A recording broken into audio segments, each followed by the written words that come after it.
인사 한번 할까요? 은혜 많이 받읍시다.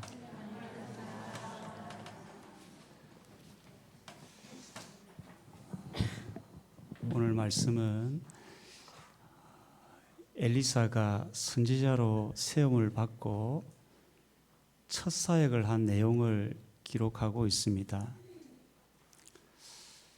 여러분이 만약 하나님의 은혜로 이런 선지자로 부름을 받아 사역을 한다면 가장 먼저 뭘 하겠습니까? 물론 있을 수 없는 일이겠지만 저를 한번 생각해 보았습니다. 제가 제자계에 와서 가장 먼저 한 일이 뭔가 한번 떠올려 봤습니다. 나는 뭐 했지? 문득 대화를 참 많이 했다는 생각이 듭니다. 매주일 오후 예배를 마치고 나서 전 교인들이 거의 다 모여서 1년 정도 오후 예배 후에 대화를 나누었던 기억이 납니다. 아마 제 마음에는 성도들이 무슨 생각을 하고 있는지, 또 교회가 어떻게 세워지기를 원하는지, 또 교회가 필요한 게 뭔지 아마 제가 좀 알고 싶었던 모양입니다. 그래서 오후 예배 마치고 아마 여기 계신 분들 중에 아실 분이 있겠지만 대부분이 교회의 어떤 부장으로 세움을 받았습니다. 자칭 부장으로 그래서 매주일 오후 예배 후에 거의 1년 정도 대화를 나누면서 어떤 생각을 하고 교회가 어떻게 세워지기를 원하는지 듣고 나누고 했던 기억이 납니다. 오늘 엘리사는 하나님의 은혜로 선지자로 세움을 받고 첫 사역을 합니다. 그의 마음에도 뭔가 많은 생각들이 있지 않았겠습니까? 그런데 그의 사역은, 첫 사역은 어떤 일을 행했을까요? 사람을 살리는 일을 합니다. 죽어가는 사람을 살리고 치유하고 회복하는 일을 합니다. 가만히 제가 엘리사의 첫 사역을 묵상하면서 하나님의 마음이 느껴지는 겁니다. 하나님은 엘리사라는 사람을 통해서 그 시대의 사람들에게 하나님의 마음을 전하고 있는데, 하나님은 어떤 분인가? 사람을 살리고 싶다는 겁니다. 사람을 치유하고 구원하고 싶다는 겁니다.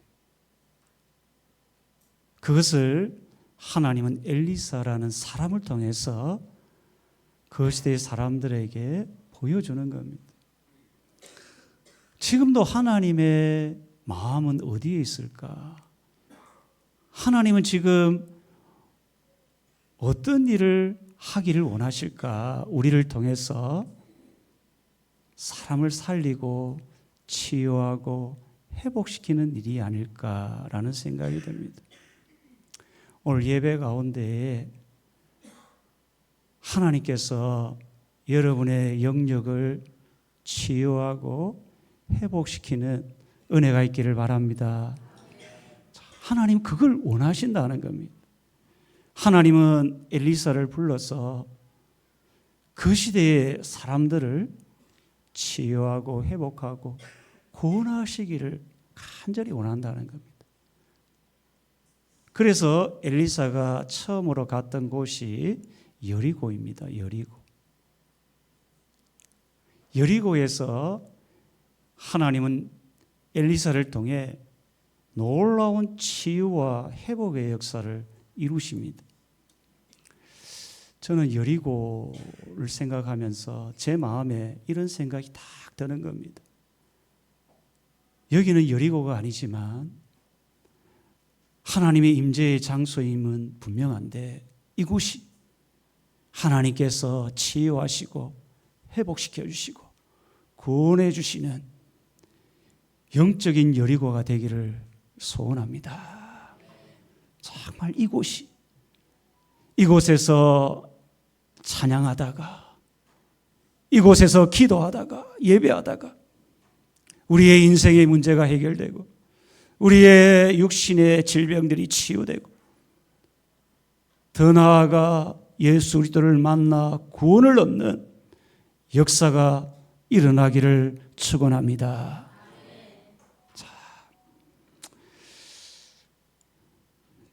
참 엘리사는 하나님의 선지자로 세움을 받고 처음으로 여리고에서 생명을 살리는 사역을 하는데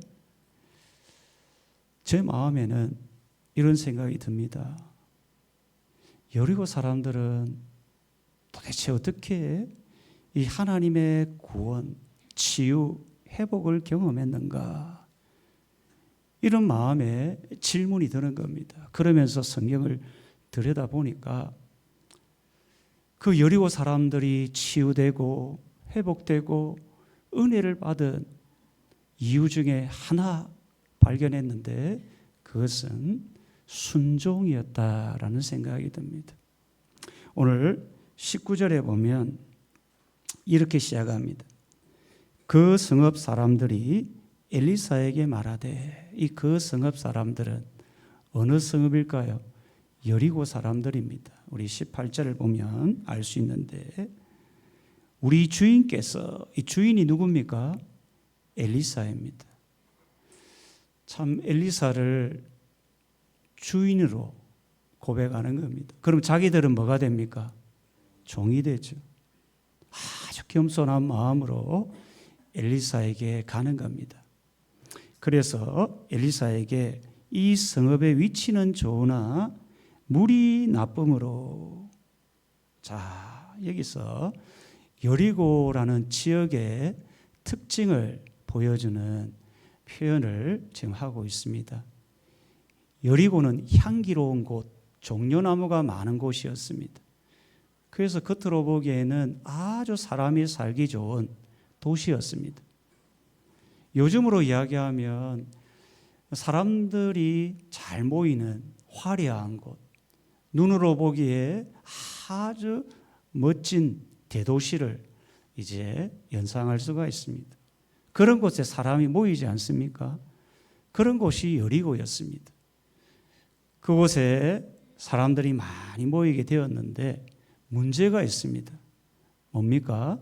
물이 나쁨으로. 겉으로는 화려한데 화려함 속에 뭔가 치명적인 문제가 있음을 보여줍니다. 자, 여기서 성경은 물이 나쁘다, 그냥 이 단어만 보면 우리가 이해가 하기가 좀 어렵습니다. 왜 이런 표현을 썼냐면 나쁘다라는 의미는 그냥 나쁘다라는 의미도 있지만 이 의미 속에는 악하다, 불결하다라는 의미가 있습니다. 그러니까 물이 나쁘다, 원문에 보면 물이 악하다라는 의미를 담고 있습니다. 우리가 물이 나쁘다, 오염됐다라고는 하지만 물이 악하다라는 표현을 씁니까? 안 쓰죠. 그러니까 이 나쁘다라는 의미 속에는 지금 여리고 성, 그 성 안에 죄악이 가득하다라는 의미를 우리가 연상할 수가 있다라는 겁니다. 하나님께서 이 가나안 땅을 이제 심판하실 때 이 가나안 땅에 죄악이 가득함을 보시고 하나님이 심판합니다. 그 가나안 땅 정복할 때 첫 성이 어디입니까? 여리고 성이었습니다.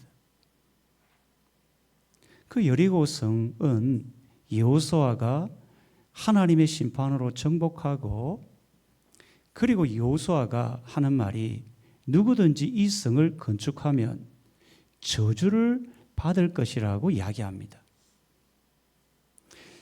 그러니까 이 여리고는 저주의 도시, 저주의 성이었습니다. 그런데 이 도시에 누가 찾아옵니까? 엘리사가 찾아오는 겁니다. 저주의 땅, 저주의 도시에 하나님의 심판을 받은 첫 성 여리고에 하나님의 사람 엘리사가 찾아오는 겁니다. 왜요? 치유하고 회복하고 생명을 주시려고 찾아온 겁니다. 그런데 여리고 사람들이 엘리사를 아주 귀하게 주인처럼 모시고 요청을 하는 겁니다.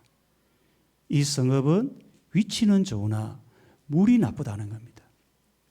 도와달라는 겁니다. 그래서 물이 나빠서 나타나는 게 뭡니까? 오늘 19절 뒤에 보면 뭐라고 합니까? 토산이 익지 못하고 떨어진다. 토산이 익지 못하고. 자, 우리가 토산, 여러분 이 단어를 여러분 쓰십니까? 토산. 잘 안 쓰죠.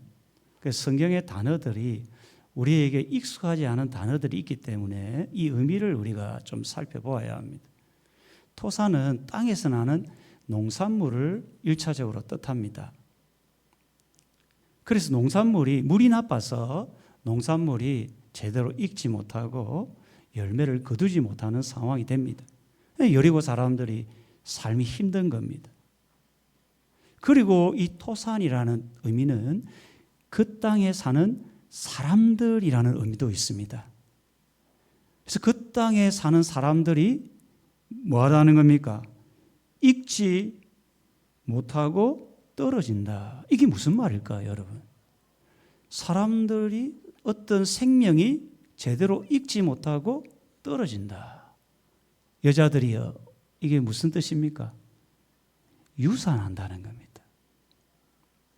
물이 좋지 못해서 여인들이 임신을 해도 자꾸 유산을 한다는 겁니다. 그래서 21절에 뒷부분에 보면 죽음이나 열매 맺지 못함이 없을지니라. 이 죽음이라는 단어가 사용이 되고 있는 겁니다. 여리고 사람들은 저주의 땅에서 열매를 제대로 거두지도 못하고 여자가 임신을 했는데 자꾸 유산을 하는 그야말로 저주의 땅에서 불행한 삶을 살아가고 있었던 겁니다. 그곳에 하나님의 사람 엘리사가 찾아간 겁니다. 뭐 하려고요? 치유하고 회복하고 그들에게 생명을 주려고 찾아간 겁니다. 지금도 마찬가지입니다. 지금도 하나님의 마음은 여리고 사람들처럼 지치고 힘들고 열매 없고 정말 인생의 목적도 없이 살아가는 인생들에게 하나님의 이름으로 누군가를 보내십니다. 뭐 하려고요?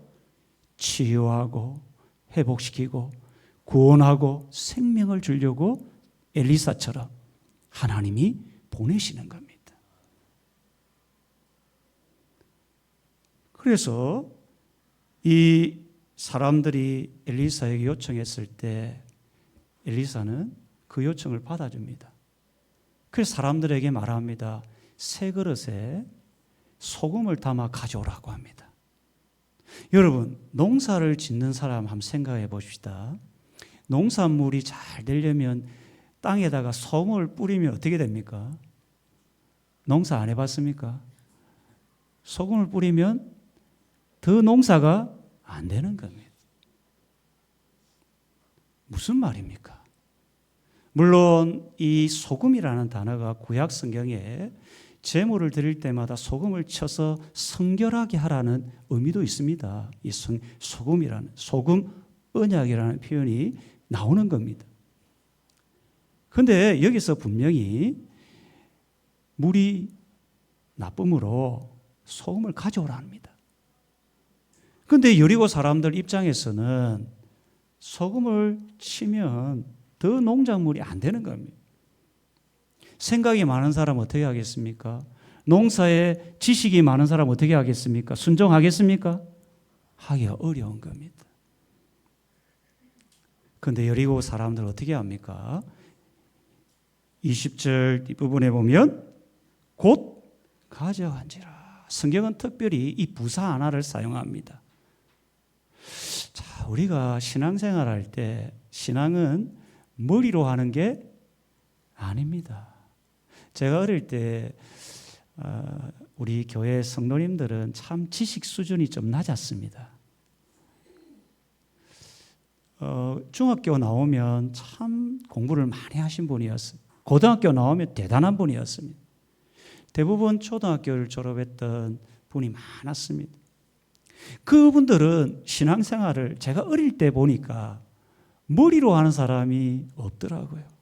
성경은 잘 몰라도 거의 무식할 정도로 교회 와서 기도하고 말씀을 순종하며 살아가는 그런 모습을 보게 되었습니다. 바로 여리고 사람들이 그런 사람이었습니다. 마음이 활짝 열려서 이 엘리사의 말을 사람의 말로 듣지 아니하고 마치 데살로니가 교회 성도들처럼 이 엘리사의 말을 사람의 말로 듣지 아니하고 저게 하나님의 말씀이구나. 내게 주시는 말씀이구나. 하나님의 말씀으로 다 듣고 바로 순종합니다. 여러분, 기적의 역사는 하나님의 말씀에 순종할 때 일어남을 믿으시길 바랍니다. 그래서 가져왔을 때 어떻게 합니까? 엘리사가 21절에 보니까 소금을 물에 던집니다. 그때 어떻게 됩니까? 치유와 회복의 역사가 일어납니다. 성도님 여러분, 오늘 제가 이 말씀을 가지고 강단에 소금을 딱 가져와서 소금을 탁 여러분에게 뿌린다. 한번 뿌려볼까요? 치유가 되겠습니까? 여러분, 소금의 능력이 있겠습니까? 어떻게 생각합니까? 오늘 특별히 엘리사가 이런 말을 합니다. 소금을 던지면서 하는 말이 여호와의 말씀이 고쳤으니 이 물을 고쳤다는 겁니다. 이 오염된 물, 나쁜 물을 소금이 고친 게 아니라 결국은 궁극적으로 뭐가 고쳤다는 겁니까? 하나님의 말씀이 고쳤다는 겁니다. 가끔요, 실제적으로 저도 경험했는데 예배드리다가 하나님의 강력한 말씀을 딱 들었을 때 제 영육이 치유되는 경험을 저도 했습니다. 여러분도 해본 경험이 있죠? 하나님의 말씀이 이전에도 알았고 이전에도 늘 듣던 말씀이었는데 그날 예배 시간에 목사님을 통해 선포되는 말씀들이 너무 강력하게 내 심령에 탁 떨어지는 겁니다. 그때 나도 모르게 내 영혼과 육신이 회복되는 경험을 하게 된 겁니다. 여러분도 오늘 말씀을 듣다가 여러분의 인생의 문제, 육신의 문제, 가정의 문제가 치유되고 회복되는 은혜가 있기를 바랍니다. 제가 오래전에 부정기도원을 부산에 보면 부정기도원이 있습니다. 제가 전도사 시절에 사역하면서 좀 어떤 기도할 일이 생기면 종종 부정기도원을 갔습니다. 보면 월요일부터 금요일까지 금식도 하고 기도도 하고 말씀을 듣다가 우연히 중국에서 한의사를 하다가 선교사님으로 한국으로 오신 분을 만나게 되었습니다. 그분이 하는 일이 뭐냐면 말기 암 환자를 치료하는 사역을 합니다. 이분이. 그래 이제 저하고 교제하면서 자기가 어떻게 치유하는지를 저한테 이야기를 하는 겁니다. 치유 방법이 다른 게 없습니다. 자기가 한의사니까 사람의 병이나 질병의 원인들 이걸 너무 잘 아는 겁니다. 그래서 어떻게 하냐면 하나님 말씀을 하나 딱 적어서 준다 합니다. 10명이 오면 10명에게 다 준다는 겁니다. 그래서 일주일 동안 이 말씀을 묵상하고 또 암송하고 말씀에 순종해 보라고 합니다. 그 말기암 환자들 10명 중에 몇 명이 순종할까요? 어떻게 생각합니까? 딱 한 사람이 순종한답니다.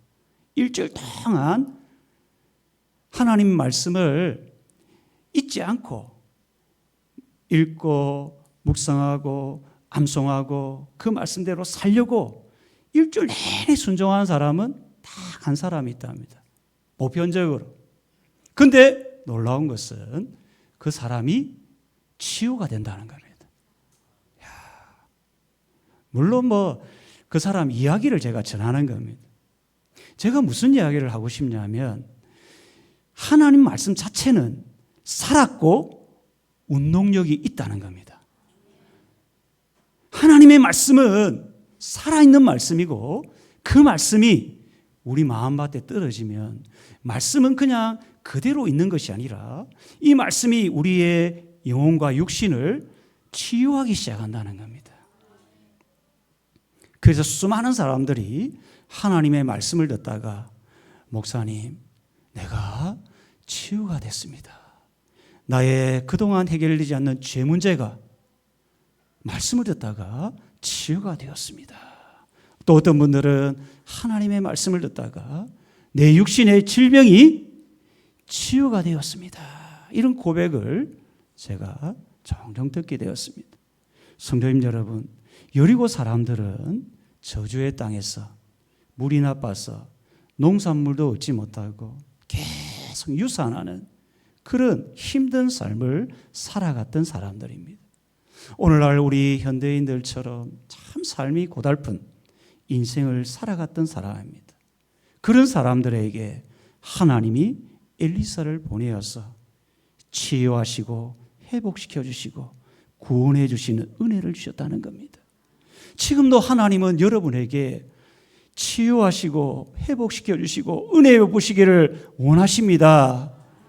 하나님의 말씀을 듣는 데만 그치지 마시고 순종함으로 여리고 사람들처럼 진정한 치유와 회복의 역사가 있기를 주의 이름으로 축원합니다. 이제 엘리사는 여리고를 떠나 베델로 갑니다. 여러분, 베델이라는 곳이 어떤 곳입니까? 야곱이 정처 없이 걸어가다가 하나님을 만난 축복의 장소가 베델입니다, 여러분. 베델이라는 뜻은 하나님의 집이라는 뜻입니다. 그야말로 이스라엘 백성들에겐 성지 중에 성지라 할 정도로 아주 하나님의 은혜가 있는, 하나님과의 만남이 있는 장소가 베델입니다. 그런데 이 축복의 장소에서 하나님의 저주를 받게 됩니다. 여리고는 저주의 땅에서 하나님의 복을 받은 그 은혜를 경험하였다면 베델은 그 하나님의 은혜의 장소, 하나님의 만남의 장소에서 하나님의 저주를 받는 안타까운 일이 일어납니다. 오늘 본문 23절을 한번 보십시오. 23절을 보면 엘리사가 거기서 베델로 올라가더니 작은 아이들이 나와 그를 조롱합니다. 그가 누굽니까? 엘리사입니다. 여러분은 조롱을 해본 적 있습니까? 여러분 다른 사람 조롱하지 마세요. 특히 여러분, 우리가 이 조롱하지 말아야 될 게 있다면 여러분, 사람의 신체를 보고 조롱하면 안 됩니다. 여기 보면 이 작은 아이들은, 이 아이들이라는 단어는 구약성경에 보면 아브라함이 이스마엘을 이야기할 때, 이스마엘을 내보낼 때 그 이스마엘을 아이라고 표현하고, 이 압살롬을 다윗이 부를 때도 이 아이라는 비슷한 단어를, 똑같은 단어를 씁니다. 그런 점에서 이 아이는, 여기서 작은 아이들은 15세에서 20세 정도 되는 청년들을 이야기합니다. 그런 청년들이 나와서 지각도 있고 생각도 있는 아이들이 엘리사를 막 조롱하기 시작합니다. 그 조롱의 내용을 안 보면 뭐라고 합니까? 오늘 여기 23절에 보면 뭐라고 합니까? 이 대머리여, 이 참 대머리, 뭐라는 겁니까? 머리가 뭐라는 겁니까? 머리카락이요. 자, 여러분 이제 구약 시대에 어떤 영광을 상징하는 것 중에 하나가 머리카락이었습니다. 여자들도 한번 보면 아름다운 미의 상징을, 물론 뭐 얼굴도 이야기하지만 뭐로 봅니까? 머리카락. 그래서 여자들은 상당한 돈을 어디에 씁니까? 미장원에 갖다 바치죠. 뭐 나쁘다는 이야기가 아닙니다. 머리 하나 하는데 100만 원씩 쓴다 하더라고요. 그만큼 머리는 아름다움을 상징하는 요소인데, 이 당시에는 머리카락이 영광을 상징하는, 그러니까 머리가 없다는 것은 수치 중에 수치였다는 겁니다. 그 압살롬 같은 경우는 머리카락이 참 많아서 사람들이 흠모했죠. 그런데 엘리사는 어떻습니까? 머리가 대머리, 탈모입니다. 그러니까 이 엘리사의 어린 아이들이 뭘 본 겁니까? 외모를 본 겁니다. 사람은 뭘 봅니까? 여러분은 저를 보면 뭘 봅니까? 제 안에 있는 마음을 봅니까? 박 목사 머리카락을 안 봅니까? 여러분 뭘 봅니까? 사람은 외모를 봅니다. 저 사람이 얼마나 키가 큰지, 또 얼마나 잘생겼는지, 이런 외적인 모습을 보면서 때로는 뭘 합니까? 조롱합니다. 좀 뚱뚱한 사람을 향해서 뭐라 합니까? 저도 말 안 합니다. 여러분, 가능하면 신체 외모로 말하는 것은 조심해야 합니다. 농담이라도 가능하면 안 하는 게 좋습니다. 왜냐하면 그 사람에게는 치명적인 상처가 될 수 있기 때문입니다. 이 대머리로 이 신체적인 부분을 조롱하기 시작합니다. 또 하나 대머리 다음에 나오는 게 뭡니까? 올라가라라는 단어입니다. 자, 이 올라가라는 말은 왜 썼을까요, 여러분? 올라가라. 여러분, 지금 이 엘리사에게 올라가라. 왜 썼을까요? 지금 올라간 사람이 누굽니까? 엘리야입니다. 이 베델의 이 사람들은 엘리사가 하늘로 올라간 것을 믿지 않았다는 겁니다. 너도 한번 엘리야처럼 올라가 보라고 조롱하는 겁니다. 지금 자기들은 믿지 못하겠다는 겁니다. 너도 한번 올라가 보라는 겁니다. 이 엘리사를 조롱한 것은 곧 누구를 조롱한 겁니까? 하나님을 조롱한 겁니다. 자, 여기서 우리가 하나 생각해 볼 것은, 자, 이 엘리사를 조롱한 사람, 어린아이들의 문제가 뭐냐면 하나님의 기적을 믿지 않았다는 겁니다. 오늘날 현대인들은 참 많은 것을 배웠습니다. 과학적인 사고로 성경을 이해하려고 합니다. 자기의 지식, 지혜, 능력으로 성경에 담긴 내용을 이해하려고 합니다. 그러다 보니까 성경에 나온 정말 수많은 기적들을 머리로 이해하려고 하다 보니까 믿지 못하는 경향이 있습니다. 예수님처럼 선을 행하라고 하며 조롱하지는 않습니다. 뭐라고 조롱합니까? 예수님이 죽으시고 부활하셔서 하늘로 승천하셨다. 예수님의 부활하심을 믿지 못하고 조롱하는 겁니다. 하나님이 행하신 이 기적적인 사실을 믿지 못하고 현대인들은 조롱하기 시작하는 겁니다. 오늘 베델에 이 작은 아이들이 이 하나님의 기적을 믿지 못하고 조롱하다가 어떻게 됩니까? 암곰 2마리가 나와서 42명의 아이들을 찢어 죽여버립니다. 자, 이거는 단순한 사건이 아닙니다. 우리가 하나님의 기적, 하나님의 능력을 믿지 못할 때, 그리고 하나님을 조롱할 때 하나님은 저주를 행한다는 것을 보여주는 겁니다. 오래전에 집사님 가정 한 분이 계셨는데 참 이 집사님은 참 신실한 분이었습니다. 그래서 교회가 어려워서 과수원을 팔아 교회에 참 그냥 완전히 교회를 위해서 사셨던 집사님이셨습니다. 과수원을 팔아서 교회를 세워간 겁니다. 그러다 보니까 가정이 그렇게 부유하지를 못했습니다. 그런 이 믿음으로 살았는데, 주님을 위해 헌신했는데 삶은 좀 어려운 겁니다. 그래서 믿지 않는 친족들이 중에 부유한 삶을 살아갔던 친족들이 손가락질하면서 너 예수 믿고 잘된 게 뭐냐고 막 적질을 하고 조롱하기 시작했습니다. 너가 예수 믿는 분이 정말 살아계시다면 너를 이렇게 살게 하시냐고 막 조롱하기 시작합니다. 얼마나 답답하겠습니까? 예수 믿고 참 자기도 잘 되기를 원했는데 형편이 좀 그랬던 겁니다. 그런데도 인내하고 기도하며 자녀를 잘 양육했습니다. 믿지 않는 부자로 살던 그 가정도 그냥 그렇게 살아갔습니다. 10년, 20년, 30년 뒤에 한 세대가 바뀌고 나서 그 믿음의 가정, 그 가정에 돌아보니까 자녀들 중에 목사님이 나오고 선교사님이 나오고 행복한 가정을 다 이루었다라는 겁니다.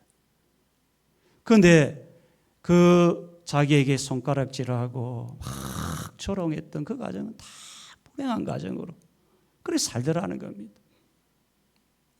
성도님 여러분, 우리가 지금의 모습으로 사람을 평가해서는 안 됩니다.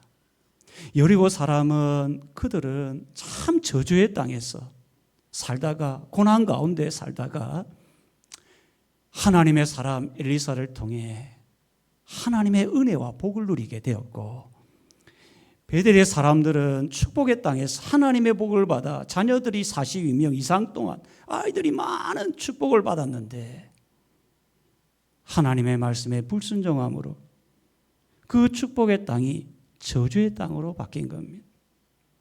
성도님 여러분, 지금의 모습이 여러분 장차 10년 뒤, 20년 뒤, 30년 뒤의 모습과는 다를 수가 있습니다. 하나님은 여러분이 이 땅을 살아가는 동안 치유와 회복과 은혜를 누리기를 원하십니다. 바라옵기는 여리고 사람들처럼 하나님의 말씀에 순종함으로 여러분의 당대뿐 아니라 여러분 후대 자자손손 예수님을 잘 믿고 신앙의 명문가문을 이루는 복된 가정들 되기를 주의 이름으로 축원합니다.